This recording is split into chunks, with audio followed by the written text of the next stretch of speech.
Kasus korupsi yang menyeret ex-Jampitsus Febri Adriansyah bukan hanya menarik perhatian karena barang bukti 74 kg emas dan uang ratusan miliar rupiah, tapi juga karena polisi menyerahkan kasus ini ke Kejaksaan Agung yang kita tahu adalah institusi asal Febri.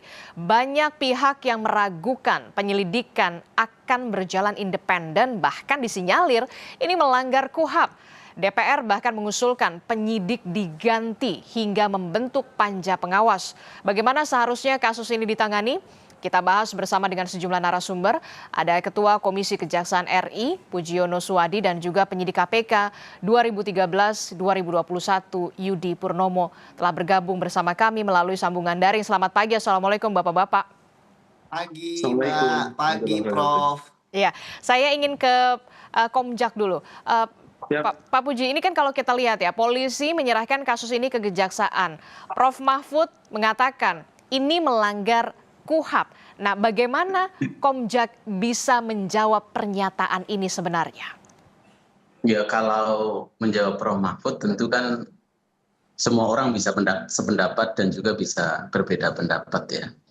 Tergantung kemudian kan kalau dalam dunia akademik kan basis values apa yang kemudian mau diambil, teori apa yang kemudian menjadi dasarnya, itu yang kemudian kan harus kita kaji. Nah, kalau kemudian yang terkait kemudian yang didiskusikan dalam media sosial kita kan, kalau melanggar KUHAP apa tidak kan tidak ada norma yang kemudian secara langsung menyebut pengalihan itu melanggar. Di beberapa daerah itu pengalihan itu ya sudah terjadi 1-2 kali, itu kita lihat juga sudah ada dan tidak ada masalah. Ini kan jadi masalah karena kan kebetulan kan kalau bahasanya Mas Yudi itu kan tokoh prominent gitu. Tokoh penting lah ya, tokoh penting kemudian kan menjadi seolah-olah menjadi yang kita takutkan kan ketika kemudian kan muncul konflik of interest, kita juga jaga juga itu. Jadi kalau kita bahas itu kan yang namanya konflik of interest itu kan harusnya kita melihatnya kan dampak ya. Artinya sesuatu yang kemudian tidak asumsi tetapi fakta kemudian yang terjadi. Karena kan kalau kita misalnya merujuk pada OECD misalnya, itu yang namanya konflik of interest itu adalah ketika fakta itu yang kita lihat ya, sekali lagi ya, fakta itu ada pengaruh, itu satu. Yang kedua ada namanya appearance impartiality, jadi kesannya itu ada keberpihakan gitu ya. Nah, maka kalau kita lihat itu kan kita harus lihat faktanya. Nah, ini dan faktanya kan menurut Anda ini tidak seperti itu ketika kasus ini diserahkan kepada Kejaksaan Agung? Kita belum bisa melihat. Artinya kan selama ini kan pemeriksaan terhadap bersangkutan kan juga belum terjadi kan. Nah, yang harus kita lihat sekarang adalah fakta-fakta kemudian. Pengalihan, bukan penyerahan ya, lebih ke pengalihan itu kan dilakukan hari Sabtu kemarin. Nah, ini hari Selasa. Nah, kita tuh kemarin kan ribut-ribut soal ini nanti seperti apa, maka dua institusi ini kan kemudian secara institusi mengembalikan marwah masing-masing menurut kita, dan itu positif untuk mengembalikan kepercayaan publik. Nah, tinggal sekarang yang harus dilakukan oleh dua institusi khususnya adalah Kejaksaan ini adalah memastikan bahwa proses berikutnya, fakta-fakta yang akan dilakukan itu betul-betul memang tidak ada konflik of interest, fakta-fakta nanti setelah dialihkan ini ya memang dilakukan dengan objektif, transparan, dan tentu juga imparsial. Oke. Bagaimana kemudian Kejaksaan Agung bisa menjawab keraguan publik ketika saat ini mata publik semuanya tertuju kepada Kejaksaan Agung pada saat FA ini ditetapkan sebagai tersangka, kemudian kasus ini dialihkan kepada Kejagung begitu. Bagaimana bisa menjawab keraguan publik ini dengan bisa tetap independen ketika anak buah penyidik dalam hal ini memeriksa mantan bosnya? Ya, saya pikir usulan dari Komisi 3 juga tepat ya. Misalnya yang memeriksa nanti taruh misalnya diperiksa, maka yang memeriksa tidak ada hubungan pekerjaan langsung dengan Pak FA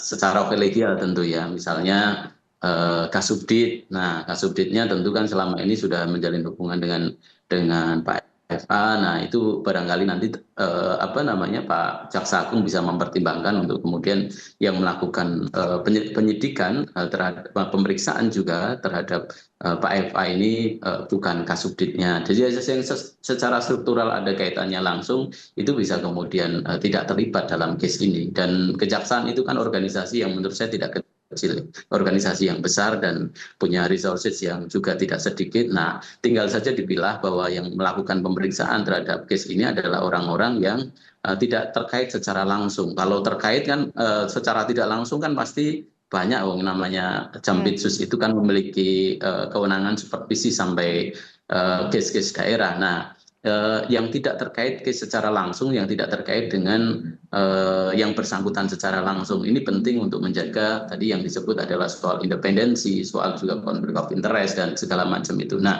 sekarang yang kita lihat justru yang demikian, bahwa kita harus mengawasi bahwa kejaksaan ini bekerja dalam setiap tahapannya itu objektif betul, transparan juga itu.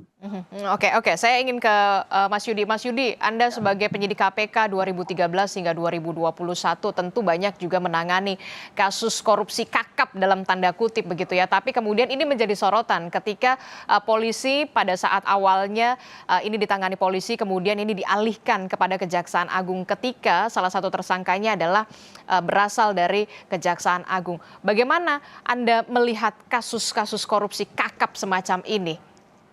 Ya, kalau kita lihat ya dalam skenario normal seharusnya kan polisi menyidik kasus ini, kemudian kerjasama dengan jaksa peneliti sampai kemudian nanti berkasnya lengkap, ya tetap nanti kan ujungnya juga teman-teman kejaksaan yang akan melakukan penuntutan.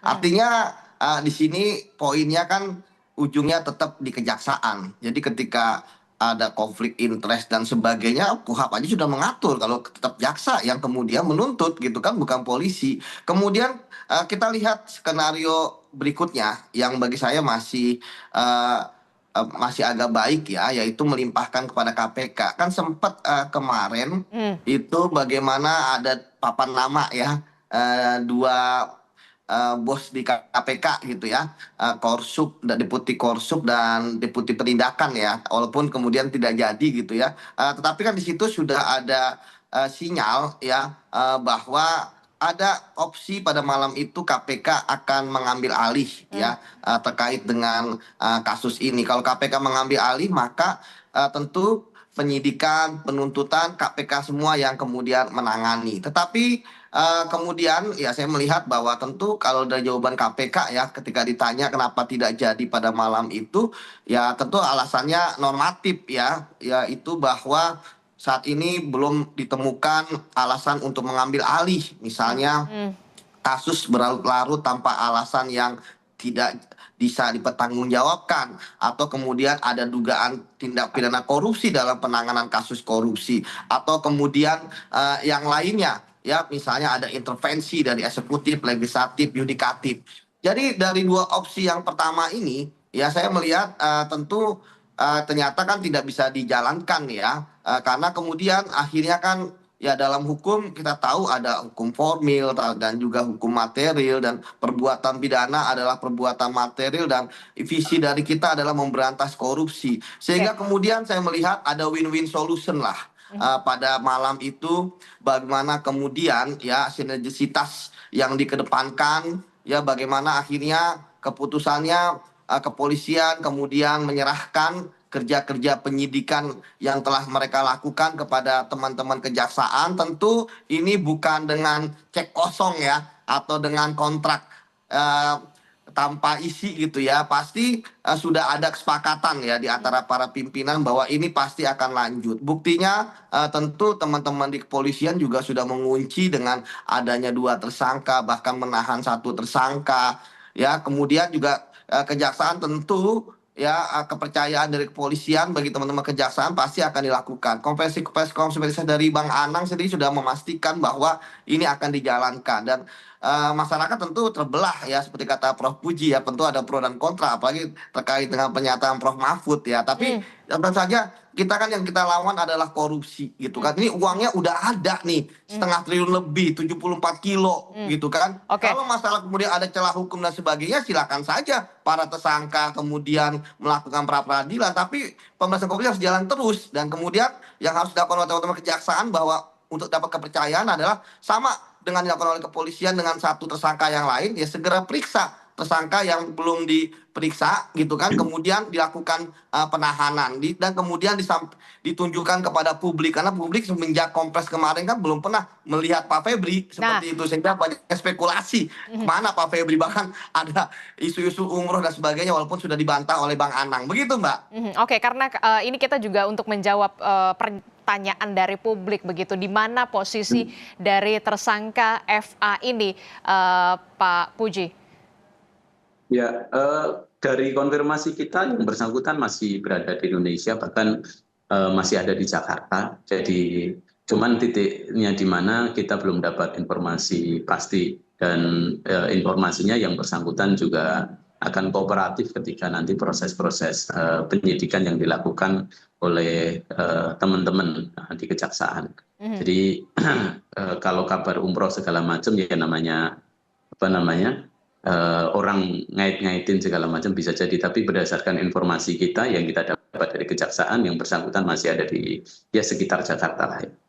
Oke, jadi keberadaan dari FA ini masih berada di Jakarta. Tentu kita ingin tahu begitu ya, kapan kemudian penyidik dalam hal ini Kejaksaan Agung akan segera memeriksa dalam pekan ini terhadap FA atau seperti apa? Ini kan juga yang akan ditunggu. Ya, Pak Puji. nanti justru itu nanti juga kita tanyakan kapan tahapan-tahapan pemeriksaan berikutnya, itu yang akan kita tanyakan. Justru menurut saya ada beberapa hal ya, misalnya yang disampaikan Prof. Mahfud, misalnya nanti pra peradilan kan, nanti gugur tersangkanya, justru kan ketika kemudian dialihkan ke kejaksaan kan jadi yang dilakukan penyidik Polri itu adalah mengunci dulu bahwa 2 orang itu sudah dijadikan tersangka dan publik mengetahui bahwa 2 orang ini menjadi tersangka. Misalnya nih nanti jelek-jeleknya nih ya, jelek-jeleknya bahwa yang bersangkutan nanti mau melakukan pra peradilan karena belum pernah diperiksa, kan pemeriksaannya ini kan bisa dilakukan kemudian di kejaksaan, dan kejaksaan kemudian bisa menetapkan lagi yang bersangkutan bisa jadi tersangka. Kan SPDP-nya kan surat dimulai penyidikannya kan juga bisa berbeda. Yang satu adalah perintahnya dari Kak Kortas, dan ini kan perintahnya dari PLT Jampitsus. Nah, jadi potensi untuk melakukan pra peradilan menurut saya juga justru menjadi blunder bagi yang bersangkutan, sehingga kekhawatiran itu menurut saya kok justru tidak ada. Yang harus kita kawal berikutnya adalah proses-proses yang ke depan ini, tahapan ini harus kita dorong untuk segera dilakukan, terus kemudian juga harus dilakukan dengan objektif, transparan, dan tentu juga tadi saya sampaikan jangan sampai kemudian ada konflik of interest. Sekali lagi, konflik of interest itu kita tidak bicara soal asumsi, tapi kita bicaranya adalah fakta yang kemudian kita ukur dengan ukuran-ukuran, ya dasarnya kan jelas ada OECD dan segala macam itu. Oke, ini menjadi PR berat dari Kejaksaan Agung untuk bisa menjawab keraguan publik, jangan sampai ada konflik of interest di sini ketika kemudian FA yang kita tahu berasal dari Kejaksaan Agung pula, kemudian saat ini kasusnya tengah ditangani. Lantas menunggu apa lagi sebenarnya FA ini untuk bisa segera diperiksa, apalagi tadi Anda mengatakan sudah ada di Jakarta. Ya, setelah mungkin ribut-ribut ini bukan selesai ya, tetapi mungkin institusi ini firm masing-masing pasti nanti akan segera. Kita berharap minggu ini sudah dilakukan proses pemeriksaan terhadap yang bersangkutan. Nanti juga akan kita tanyakan agar pemeriksaan itu segera dilakukan, dan ya kegalauan lah ya, meskipun harapan ataupun opini atau pendapat yang ada di media sosial dengan fakta hukum itu bisa jadi jalurnya berbeda, tetapi itu menjadi pertanda bahwa publik mendambakan penegak hukum yang bersih. Oleh karena itu ketika ada oknum, ya segera saja oknum itu kemudian diproses begitu. Meskipun tetap kita mengedepankan misalnya praduga tidak bersalah, tetapi bahwa fakta yang tadi disampaikan oleh Mas Yudi juga sudah jelas, tinggal saja bahwa barang-barang yang ada yang ditemukan oleh penyidik Kortas Mabes Polri itu punya siapa. Nah, itu yang kemudian kalau ketemu selesai itu barang. Oke. Nah, menjawab juga soal barang bukti yang luar biasa fantastis dan menjadi sorotan publik, Mas Yudi, ada 74 kilogram emas, kemudian juga ratusan miliar begitu. Nah, ada dugaan jika kasus ini diserahkan atau dialihkan ke Kejagung ini untuk melokalisir keterlibatan adanya pihak lain yang bisa saja dalam tanda kutip ya lebih kakap dalam kasus ini. Respon Anda, Mas Yudi, sebagai penyidik dari pengalaman Anda? Jadi Mbak, bahwa ketika kepolisian merelakan kasus penyidikan ini kepada kejaksaan, kan tadi saya katakan bahwa ini bukan kontrak kosong, ini bukan cek kosong. Tentu teman-teman kepolisian ya dalam proses penyidikan itu kan sudah banyak mengantongi nama-nama. Ya, sehingga kemudian ya pasti sudah ada komunikasi dengan teman-teman kejaksaan. Pasti tidak akan jauh dari nama-nama itu seperti itu. Jadi teman-teman Kortas Tipikor pun juga bersama dengan si Krimsus itu kan juga akan pasti teman-teman di Jampitsus pasti akan berkoordinasi dengan mereka gitu kan. Termasuk juga masukan-masukan yang diberikan. Jadi tidak mungkin ada nama yang nanti akan dihilangkan, ada nama yang dilokalisir dan lain sebagainya. Karena tadi saya katakan bahwa uang-uang itu kan bentuknya beda-beda. Ya, ada yang pakai apa namanya itu karton hijau gitu ya, ada yang pakai ditutup, ada yang terbuka, bentuk mata uang juga masing-masing, ada yang dolar Amerika, dolar Singapura, kemudian juga rupiah, bentuk ikatannya juga beda-beda. Itu pasti banyak itu yang kemudian entah menaruh, entah memberi yang ada di berangkas-berangkas tersebut, termasuk emasnya juga gitu kan. Tentu ada alasan kenapa 1 kilo, kenapa nggak ada emas yang setengah kilo, kenapa nggak ada emas yang 1 gram gitu ya. Pasti semua ada alasan dan tentu uang yang sudah bercampur baur ini, emas yang sudah menyatu ini ya pasti ada pemiliknya. Nah, pemiliknya itu tentu akan dicari ya oleh teman-teman kejaksaan dengan tadi ya masukan-masukan dari teman-teman Kortas Tipikor. Karena tadi saya katakan bahwa sebenarnya semua itu ada di kantong. Tinggal bagaimana kemudian apa namanya penegakan hukumnya, kemudian pemidanaannya ini benar-benar sesuai dengan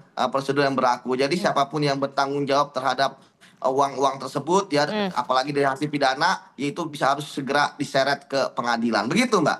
Oke, termasuk juga dari pengalaman Anda kalau melihat nih barang buktinya sebegitu besarnya emas, kemudian ada uang begitu banyak dari berbagai mata uang asing di sana. Ya. Mungkinkah ini hanya melibatkan 2 orang tersangka saja?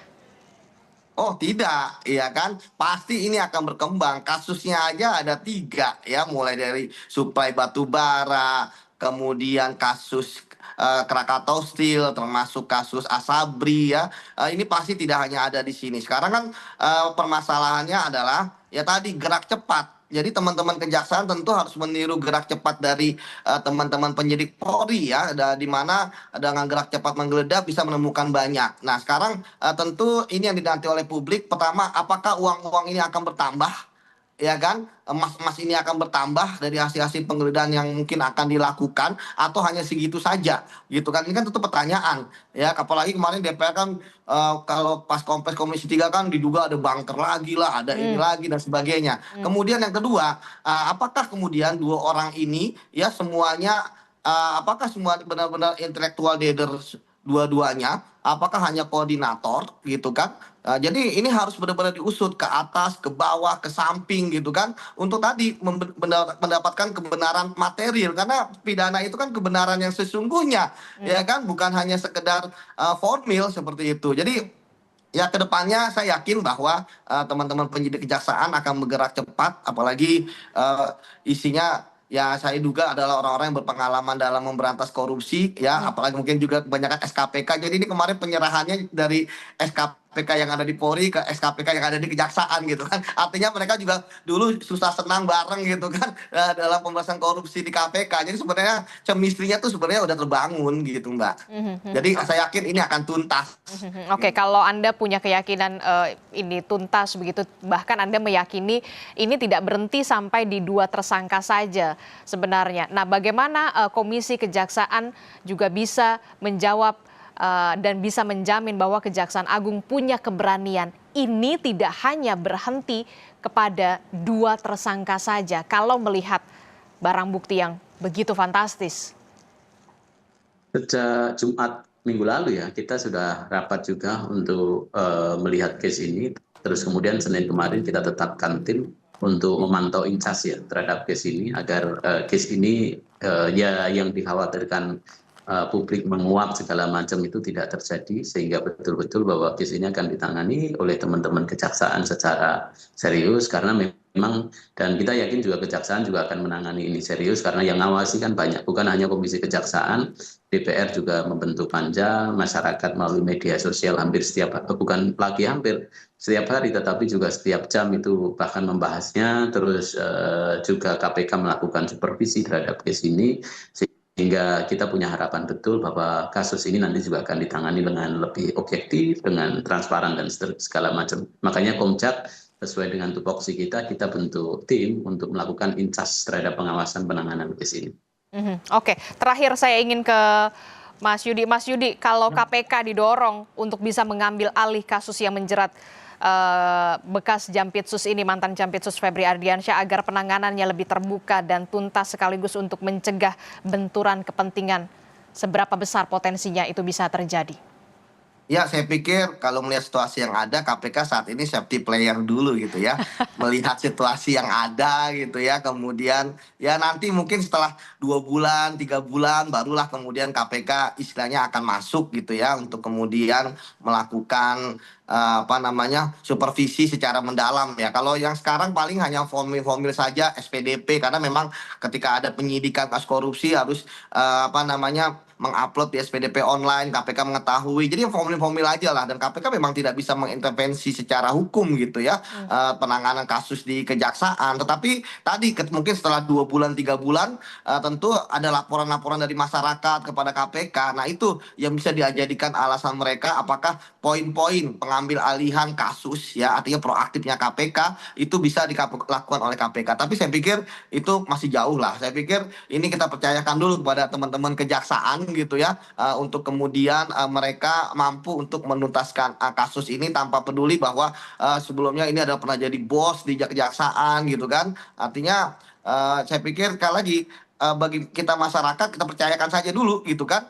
Toh ini juga baru berapa hari gitu, dan saya pikir minggu ini adalah minggu yang krusial. Yang tadi saya lakukan bahwa untuk menarik kepercayaan yang intinya cuma satu gitu kan, sebelum melakukan tindakan penyidikan lain, segera periksa ya, kemudian tahan, kemudian tunjukkan kepada publik. Saya pikir itu akan menjadi milestone ya bagi kejaksaan bahwa mereka benar-benar bisa dipercaya menuntaskan kasus ini. Begitu, Mbak. Oke, segera periksa, segera tahan, dan segera tunjukkan tersangkanya. Bagaimana Komjak menjawab ini supaya bisa juga mengembalikan kepercayaan masyarakat? Ya, kita kawal sama-sama.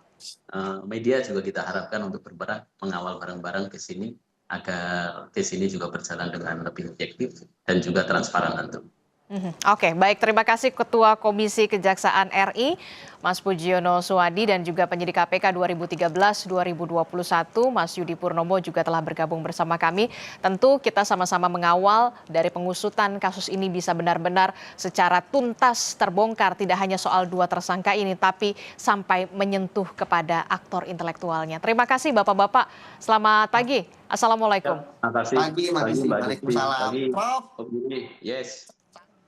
Saudara, informasi penting lainnya masih akan kami hadirkan dari dunia olahraga. Timnas Prancis tiba di Dallas untuk menghadapi Spanyol pada laga semifinal Pesta Bola Dunia. Kylian Mbappe dan kawan-kawan mendarat di Texas setelah terbang dari markas mereka di Boston.